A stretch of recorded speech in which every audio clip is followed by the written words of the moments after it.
Olá, meu nome é Jorge Guerra Pires, sou doutor em engenharia de informação focado em bioinformática. Este podcast é focado na mente ateísta. Os tópicos serão bem variados, mas em geral o objetivo é ajudar a entender como vai ser um Brasil mais ateísta, como vai ser um Brasil mais secular. O que muito possivelmente será resolvido, quais são os conflitos atualmente que são criados por questões religiosas, dogmáticas. Então o objetivo é servir como um ponto de reflexão para ateístas ou pessoas que sejam interessadas na mente ateísta. Então, nosso objetivo é, em cada episódio, tratar de forma diferente ou de forma bem variada a mente ateísta. Inicialmente, eu vou produzir os episódios eu mesmo, mas nós vamos ter possivelmente convidados, qualquer pessoa que conheça um ateísta que tem uma certa influência e queira sugerir para o podcast para ser entrevistado, para a gente bater um papo, ou até mesmo se você tiver qualquer influência no ateísmo brasileiro que tem algum tipo de importância no mundo do ateísmo brasileiro, você está convidado a participar.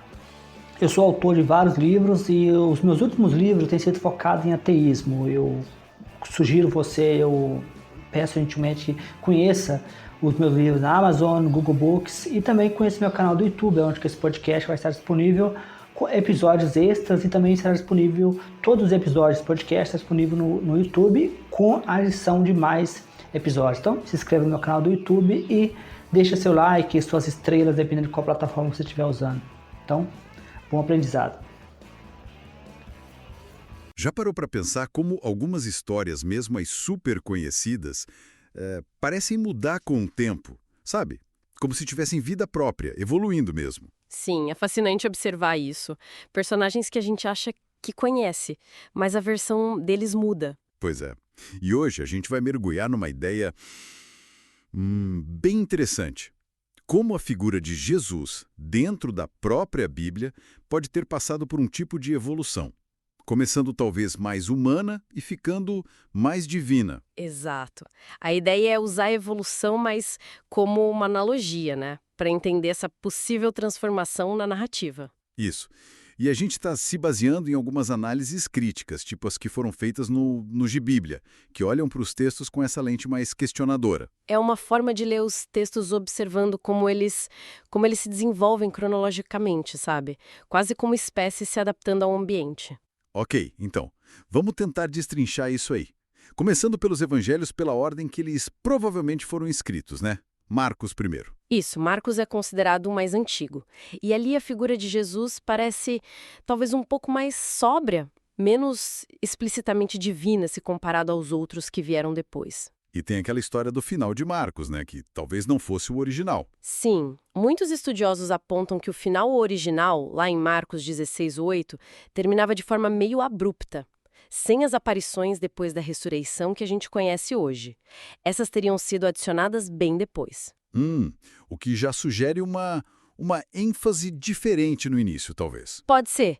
Aí vem Mateus e Lucas. Eles usaram Marcos como base, certo? Sim, dizem que Mateus tem tipo 90% de Marcos.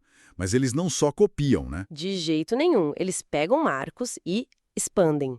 Adicionam as narrativas do nascimento, que Marcos não tem, mais milagres, declarações mais fortes sobre Jesus ser divino. Tem aquele exemplo de Mateus, como é mesmo, dos mortos saindo dos túmulos. Esse mesmo, Mateus 27. Descreve os túmulos se abrindo e os mortos andando por Jerusalém depois que Jesus morre.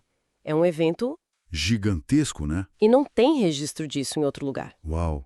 Parece uma escalada na narrativa, né? Deixando tudo mais grandioso. Exatamente. Mostra talvez uma amplificação da história para reforçar um ponto teológico. E essa trajetória, essa escalada, ela chega no ápice com João? Que é o último evangelho canônico. Chega sim. João já começa de um jeito totalmente diferente. No princípio era o Verbo e o Verbo era Deus. Ali não tem dúvida, né? A divindade está escancarada desde a primeira frase. Jesus pré-existente, igual a Deus. É o ponto máximo dessa aparente progressão na divinização dentro dos textos que viraram o cânone. E a gente vê até uma tensão com a dúvida, né? Como no caso de Tomé. A dúvida é repreendida. Entendi. Então, essa progressão ao longo do tempo, dos evangelhos mais antigos para os mais recentes, é o ponto-chave aqui, como a gente pode entender isso. A analogia da evolução ajuda mesmo? Ajuda a pensar, sim. A análise sugere que talvez tenha ocorrido uma espécie de seleção natural das histórias, sabe? Seleção natural? Como assim? As versões da história de Jesus que funcionavam melhor para as comunidades cristãs da época, que respondiam às suas necessidades. Tipo, fortalecer o grupo, se diferenciar de outros cultos. Exato. Ou até para se encaixar melhor em contextos políticos que vieram depois, como o Império Romano usando o cristianismo. Essas versões que se adaptavam melhor, elas foram as que sobreviveram, se espalharam, foram copiadas e talvez embelezadas no processo. E o material que a gente viu menciona o Apolônio, de Tiana, né? Um filósofo da mesma época com histórias de milagres parecidas. Isso, um bom exemplo. A história dele circulava, mas não teve o mesmo apoio, a mesma estrutura por trás, talvez o mesmo alinhamento com o poder imperial que o cristianismo eventualmente conseguiu. A narrativa dele acabou ficando à margem. Entendi. Então não é uma conspiração, mas um processo mais orgânico de qual história pega mais. É, mas por aí, uma adaptação cultural histórica. E aqui fica bem interessante a comparação. Se a gente pensar em heróis de hoje, tipo, sei lá, Wolverine, Superman, a tendência recente é humanizar, né? Mostrar falhas, complexidade. Sim, para criar conexão, identificação. Só que no caso de Jesus, nesses evangelhos que se tornaram canônicos, a análise aponta o caminho contrário, uma divinização progressiva. Ele vai ficando mais perfeito, mais divino. É uma inversão curiosa mesmo. Talvez a cultura da época que formou o cânone buscasse justamente o oposto do que a gente busca hoje em heróis. Eles precisavam da perfeição, da divindade para estabelecer autoridade, sabe? Para fundamentar a fé. Faz sentido. E como essa mudança acontecia na prática? Quer dizer, como uma versão evoluía para outra? Bom, a hipótese mais aceita é que os autores posteriores conheciam os textos que vieram antes. E aí eles reagiam, corrigiam o que achavam que estava errado, ou ampliavam, reinterpretavam para a teologia deles, para as necessidades da comunidade deles. Tipo um telefone sem fio gigante ao longo de décadas. É uma boa imagem. Cada um que passava a mensagem adiante ajustava um pouquinho, com base no que ouviu ou leu antes e no que queria comunicar para o seu público. Então, o que tudo isso significa, no fim das contas? Que essa imagem de Jesus, que é mais comum para a gente hoje, ela pode ser, na verdade, o resultado de um longo processo, uma construção narrativa moldada pela história, pela cultura, pela teologia. É o que essa linha de análise crítica sugere, sim. Não necessariamente um retrato fixo, imutável, tirado na hora, entende? Mas algo que foi sendo lapidado ao longo do tempo. Isso. Bom, isso deixa a gente pensando, né? Com certeza. Deixa uma questão importante para refletir. Se essas narrativas que são a base de sistemas de crença tão grandes podem mostrar essa capacidade de evoluir, de se adaptar às necessidades humanas e aos contextos históricos, de um jeito que lembra até a evolução biológica, o que isso quer dizer sobre como a gente encara esses textos antigos? Como fontes de verdade absoluta e imutável. Exato. Como essa ideia de uma evolução da narrativa pode mudar o jeito que a gente entende não só as figuras centrais, como Jesus, mas as próprias fundações dessas crenças.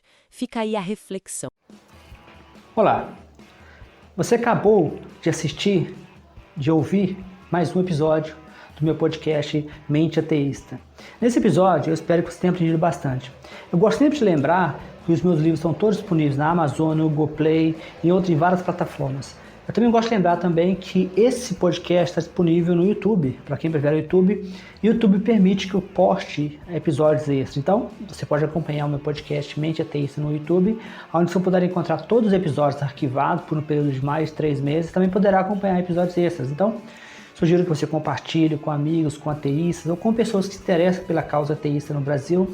Como sempre, se você conhecer alguém que possivelmente tem interesse em participar, tem interesse em ter uma conversa, em ser entrevistado e falar sobre o ateísmo no Brasil, o meu podcast está aberto para possíveis convidados.